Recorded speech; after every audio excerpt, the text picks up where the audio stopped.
News 28 मराठीमध्ये आपले स्वागत आहे। आजच्या मोठ्या बातम्यांबद्दल बोलूया। खुर्सापारच्या चिमुकल्यांची चंद्राकडे झेप, नासाच्या मोहिमेत सहभागी होण्याची ऐतिहासिक संधी। सावनेर तालुक्यातील खुर्सापार येथील जिल्हा परिषद प्राथमिक शाळेने अवकाशात गगनभरारी घेतली असून या शाळेतील 33 विद्यार्थी आणि 3 शिक्षकांची नावे आता थेट चंद्रावर पोहोचणार आहेत। अमेरिकेची अंतराळ संशोधन संस्था नासाच्या आर्टेमिस 2 या महत्त्वाकांक्षी मोहिमेमध्ये या सर्वांचा समावेश करण्यात आला असून त्यांची नावे अंतराळयानावर डिजिटल स्वरूपात कोरली जाणार आहेत। या मोहिमेसाठी शिक्षक श्री प्रदीप पडवाल, श्री शरद काकडे आणि कुमारी किरण मोतीलिंगे यांच्या मार्गदर्शनाखाली विद्यार्थ्यांची नोंदणी करण्यात आली होती। या यशस्वी नोंदणीनंतर नासाकडून सर्व सहभागींना डिजिटल बोर्डिंग पास प्रदान करण्यात आले आहेत।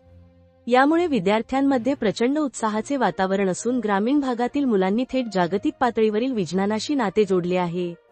या उपक्रमामुळे विद्यार्थ्यांमध्ये विज्ञानाची आवड आणि मोठी स्वप्ने पाहण्याची जिद्द निर्माण झाली आहे। जिल्हा परिषद शाळेच्या या उपक्रमाचे संपूर्ण गावातून कौतुक होत असून खुर्सापार ते चंद्र हा प्रवास या चिमुकल्यांच्या स्वप्नांना नवी दिशा देणारा ठरला आहे। सावनेर तहसील रिपोर्टर सूर्यकांत तळखंडेची रिपोर्ट।